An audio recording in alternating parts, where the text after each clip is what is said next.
মাদ্রাসা বন্ধ হয়েছে, মসজিদে বুলডোজার লেগেছে, করিমগঞ্জ শহরের নাম পরিবর্তন হয়েছে।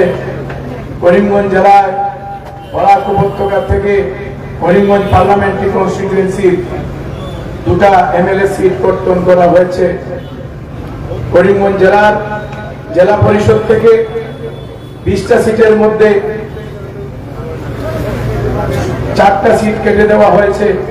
পঞ্চায়েত নির্বাচনে ডিলিমিটেশনের নামে আপনাদেরকে, জনগণকে যেভাবে হেরান করা হয়েছে, তার সঠিক উত্তর, সঠিক প্রতিবাদ দেওয়ার সময় আগামী 9 এপ্রিল আপনাদের গণতান্ত্রিক অধিকার, সেই মূল্যবান ভোট দিয়ে আপনারা আপনাদের আগামী দিনের আপনাদের প্রতিনিধি আপনারা নির্বাচিত করবেন।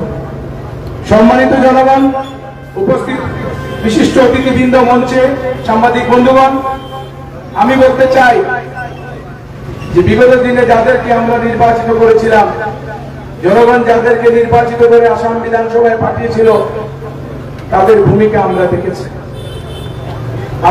যেদিন করিমগঞ্জের নাম পরিবর্তন হলো, সেই নেতারা ঘরে বসেছিলেন, কোনো কথা বলেন নাই, কোনো প্রতিবাদ করেন নাই।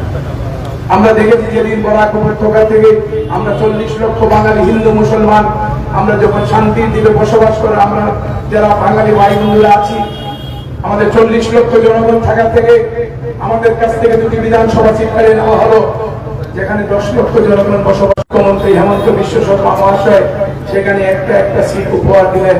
কিন্তু সেদিন আমরা দেখলাম আমাদের যারা নির্বাচিত প্রতিনিধিরা ঘরে বসে আছে, চুপচাপ বসে আছে, কোনো প্রতিবাদ নেই।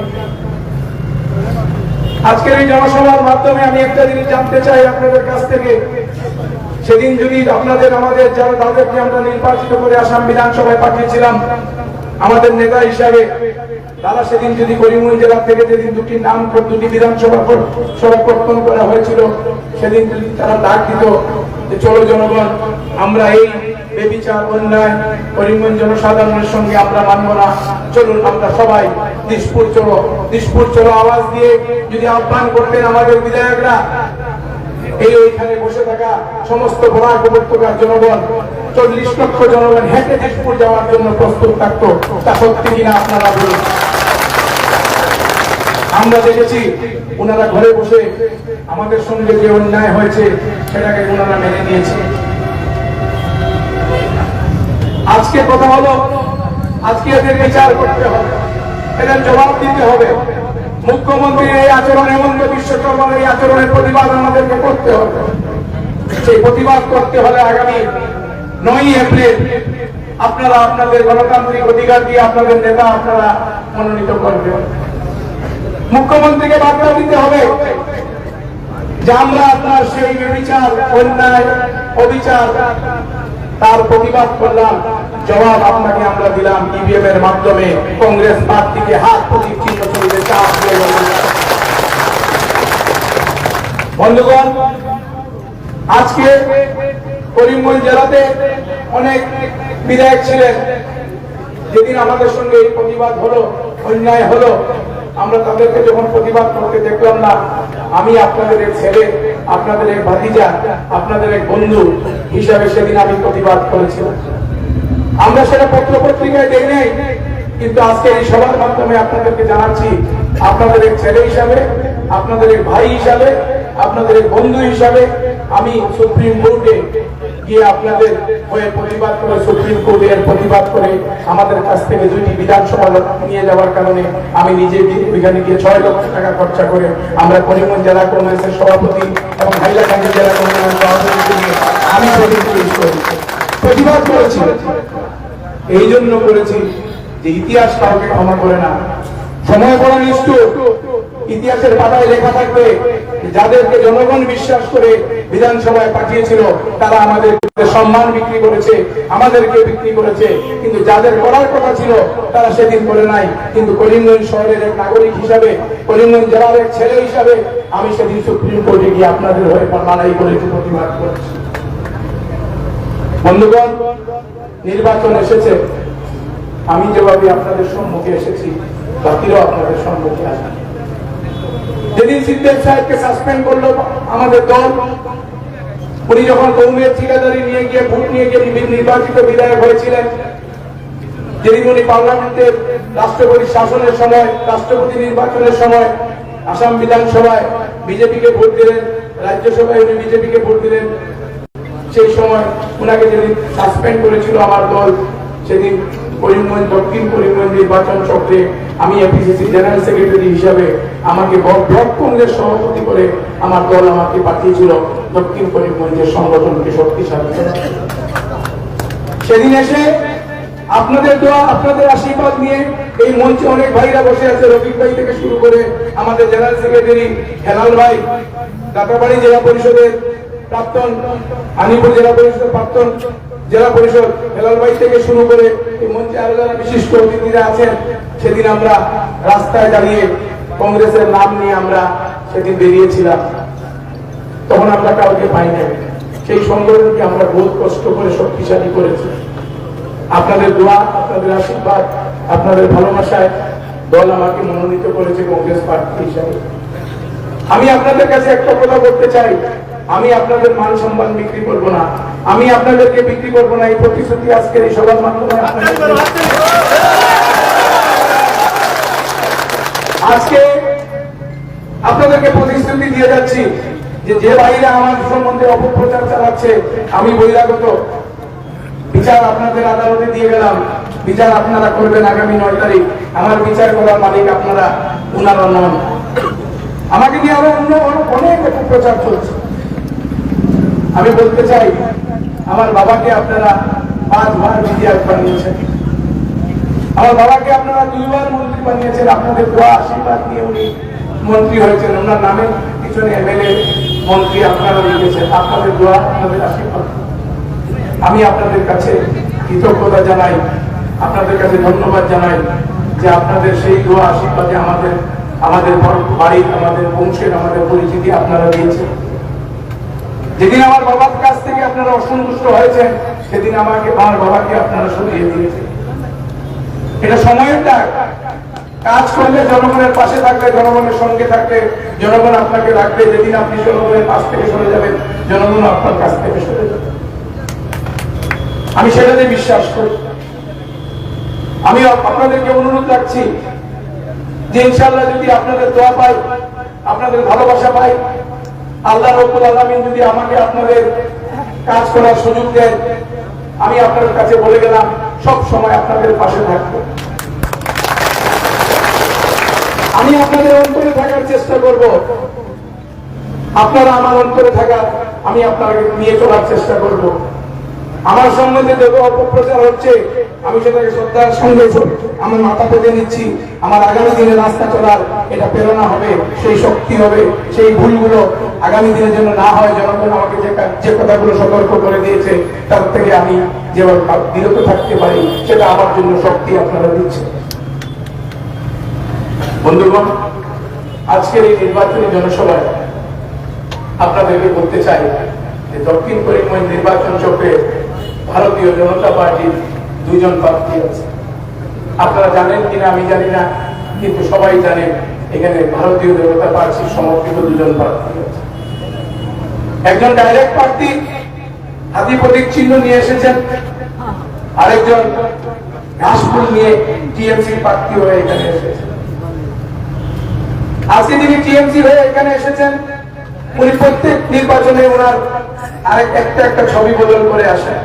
প্রথমবার বিধায়ক হয়েছেন তালা চাবি নিয়ে, তারপরের বার উনি এজিপি হয়ে এসেছেন। এমপি ইলেকশনে উনি এসে আপনাদেরকে বিজেপিতে ভোট দেওয়ার কথা বলেছেন কিনা আপনারা বলেন, বুঝলে কিনা আপনারা বলেন? বিজেপি সমর্থিত পার্টি। এখন সমষ্টির আসিমগঞ্জ মসজিদের সম্মুখে কংগ্রেসের বিগত এমপি ইলেকশন থেকে হেমন্ত বিশ্ব শর্মা শিখে গেছে যে মাইনরিটি এমএলএ সিটগুলোতে কিভাবে ইলেকশন খেলতে হয় আর কিভাবে এখান থেকে বিজেপি পাস করিয়ে নিয়ে যায়, সেই খেলা বিগত এমপি ইলেকশন থেকে আসামের মুখ্যমন্ত্রী শিখে গেছে। উনি জানেন 2 লক্ষ মুসলিম সিট থাকার থেকে যদি আমি এমপি পাস করে আনতে পারিছি, বিধানসভা সিট এমন কোনো বড় কথা নয়। এখানে আমি আমার খেলা খেলবো, এখানে কংগ্রেসের ভোট বিভাজন করে এখান থেকে বিজেপির দুইজন যে কোনো একজন গেলেই আমার হয়ে যাবে। আমি যাকে বলবো উঠবে, যাকে বলবো বসবে, তারা সেইভাবেই করবে। আপনাদেরকে সজাগ হতে হবে, সজাগ দৃষ্টি রাখতে হবে।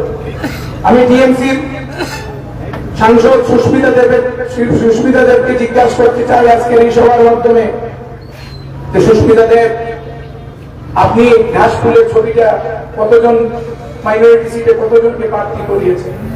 কারণটা কি? আপনার শিলচরে একটা সিট দিতে পারলেন না। করিমগঞ্জে এসে এত স্টার ক্যাম্পেইনার নিয়ে এসে দক্ষিণ করিমগঞ্জে লম্ফঝম্প করছে বিজেপিকে হেল্প করার জন্য। তো বিজেপিকে ভোট, কংগ্রেসের ভোট ফাটল ধরিয়ে আপনি এখান থেকে বিজেপি সমর্থিত প্রার্থীদের পাস করানোর যে চক্র করছেন, আজকাল জনগণ ভোট সোজা, আপনারা সব বুঝলেন। শাইনি বুসনি, শাইনি ঘোষ, অভিষেক ব্যানার্জি, আরো যারা আসবেন সব এখানে, যারা আপনারা বসে আছেন, আমরা যারা মঞ্চে বসে আছি, আমরা সব এক একজন শাইনি ঘোষ, এক একজন আপনার অভিষেক ব্যানার্জি, আপনারা এরা আসবে এই নির্বাচনের 5 বছরের এই নির্বাচনে আসছে, আর আপনারা এবারে দেখতে না, আবার আরেকটা নির্বাচন যখন আইব তখন আবার তারা। আজকে যদি করিমগঞ্জ শহরে কিছু ঘটে, এই আসিমগঞ্জ বাজারে যদি কোনো ঘটনা ঘটে, আপনি কি এরা পাইবা? নেই মঞ্চে যারা আছেন সন্তানরে পাইবা? হ্যাঁ, আপনারা পাবা? বন্ধুগণ, আমাদেরকে সজাগ থাকতে হবে। আমি আপনাদের একটা অনুরোধ রাখি, আর বরাক উপত্যকা থেকে আসাম বিধানসভা বিগত দিনগুলোতে বরাক উপত্যকা থেকে আপনাদের অনেক নেতারা বরাক উপত্যকা থেকে আসাম বিধানসভায় নেতৃত্ব দিচ্ছেন। মনিলক চৌধুরী সাহেব পার্লামেন্টে একজন দক্ষ মন্ত্রী আসলা, মনিলক চৌধুরী সাহেবের পরে আলতাফ হোসেন সাহেব, মুক্তাদির চৌধুরী সাহেব, মহিবুদ্দিন সাহেব, শহীদুল আলম চৌধুরী সাহেব, ফখরুল ইসলাম সাহেব, আবু সালে নাজিমুদ্দিন সাহেব, এইসব নেতারা বরাক উপত্যকা থেকে আসাম বিধানসভার নেতৃত্ব দিচ্ছেন। আজকে আমরা নেতৃত্বহীন, করিমগঞ্জ জেলায় একজন আপনাদের হয়ে কথা বলার একজন লোক নাই, আসাম বিধানসভাতে আপনাদের হয়ে আপনাদের দুঃখ সুখ নিয়ে কথা বলার কোন লোক নাই। আমি আজকে ব্যবসায়ী বন্ধুরা এখানে যারা আছেন, আমি আপনাদেরকে বলতে চাই যে আপনাদের অনেক অসুবিধা হয়।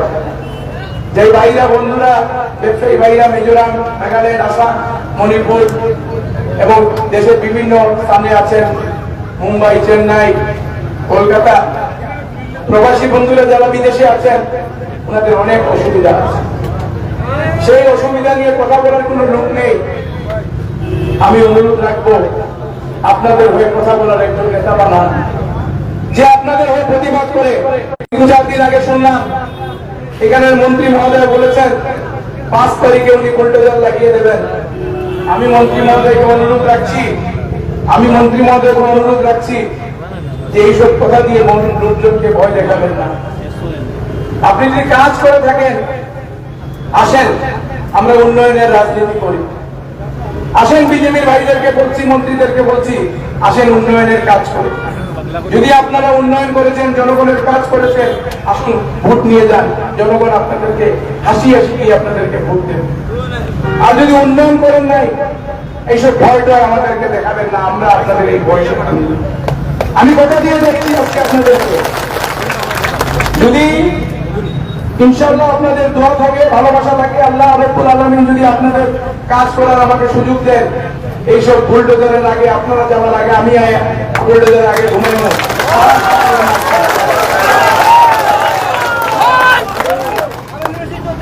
আমি কথা দিয়ে গেলাম,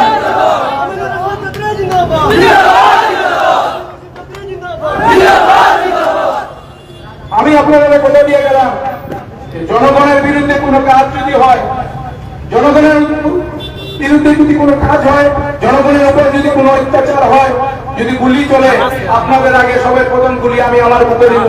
আপনাদের ভাই বন্ধুরা, নির্বাচন আইছে, অনেকেই আইবা, কিন্তু আমি আপনাদের কাছে বিনীতভাবে জানাই দিয়ে আমি একটা ভীষণ নিয়ে রাজনীতিতে এসেছি।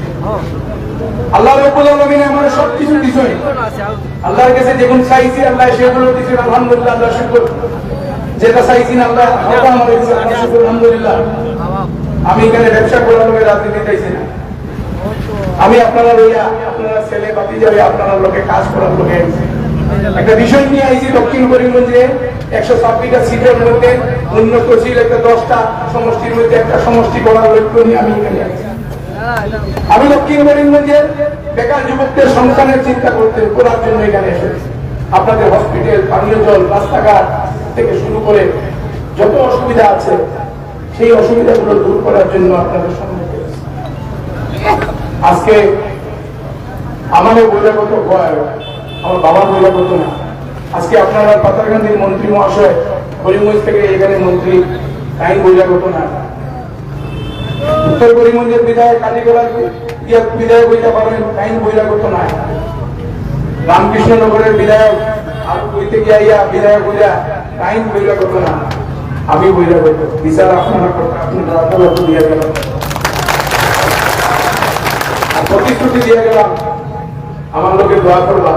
শহর থেকে এই নির্বাচনে, দক্ষিণ করিমগঞ্জের নির্বাচনে যে আমিনুর রশিদ চৌধুরী আটকাইলাও, কংগ্রেস প্রার্থী আটকাও, যে যাও কোন অসুবিধা নেই।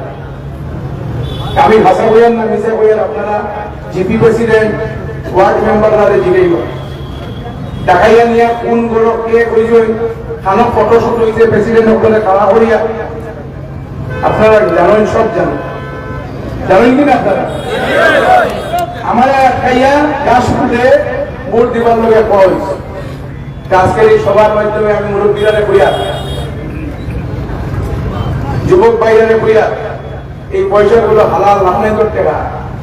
ওই যে আপনার ঘরে সুপারি বিক্রি করতে যে 2.5 লাখ করে লইয়া দিতা, সিন্ডিকেটে দেওয়া লাগে কিনা?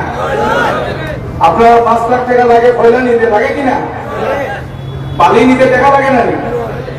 আপনার সিন্ডিকেটের টাকায় আইছে, ও এক সুযোগে আইছে আপনার কাছে, সব টাকা লই লাগে, সব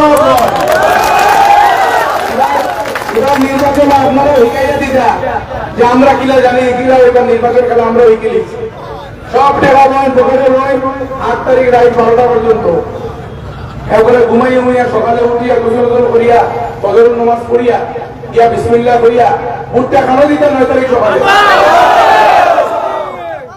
এই আওয়াজ কিন্তু এমন বিশ্বাসনার জন্য করছে না। আবার মানে খানো দিতা ইনশাআল্লাহ, ইনশাআল্লাহ।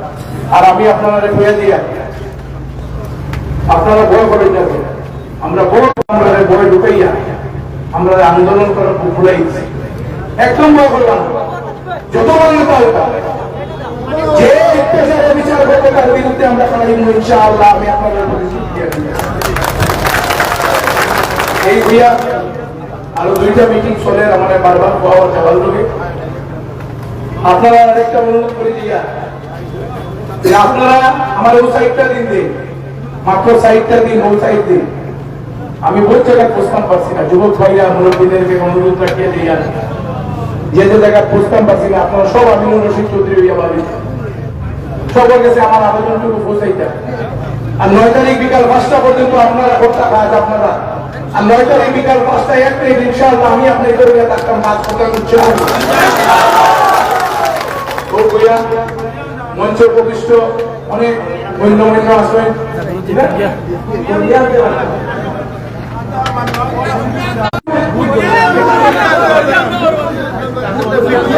শুনুন না, শুনুন, আমি ওটা মাথাইছি তার মানে ইনশাআল্লাহ কংগ্রেসের কুট আছে। আমি কথা দিয়ে দিই, আপনারা আমানত ইনশাআল্লাহ একটা আমানত যদি কিছু হয় সকল করে লাশ কাউন্টিং হতে আমার বাড়ির আপনারা ভালো থাকুন, সুস্থ থাকুন কামনা করি। আমার লোকে দোয়া করবা। আর 9 তারিখ কংগ্রেস প্রার্থী হিসাবে যদি আপনারা আমাদের ভোট দিয়ে নির্বাচিত করবেন, আসামে সরকার আবার সম্ভাবনা। আজকে যেটা রিপোর্ট আছে আমার কাছে, আমরা লিড করবো ইনশাআল্লাহ। আর আপনারা প্রতিনিধি হিসাবে গৌরব গগৈর হাতকে শক্তিশালী করতে আপনারা আপনাদের শক্তি দিবা, এই কথা বইয়া আপনারা সব ভালো থাকুন, সুস্থ থাকুন কামনা করি। আর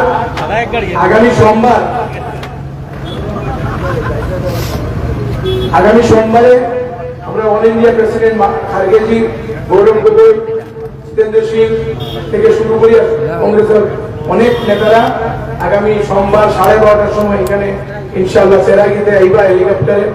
আপনারা সবাই থাকার অনুরোধ রাখলাম। আমরা চূড়ান্ত সিকিউর হলে ওইটা কমপ্লিট হয়ে গেলে সোমবারের দুপুর 12:30টার সময় আপনারা এখানে সবাই আপনারা সব বাকি যারা আছেন আমি বলছি আপনারা এরা কিন্তু বিজেপির কথায় উঠবা আপনারা সজাগ থাকবেন। এই বইয়ে আপনারা সব সুস্থ থাকুন, ভালো থাকুন এই কামনা করিয়া আপনারা সবকে ধন্যবাদ বিদায় হয়ে মিটিংটা করি। আপনারা মঞ্চে যারা বিশিষ্ট ব্যক্তিরা আসবেন আপনারা এটা কন্টিনিউ করবেন। আমি আপনার কাছে বিদায়। ধন্যবাদ। আসসালামু আলাইকুম।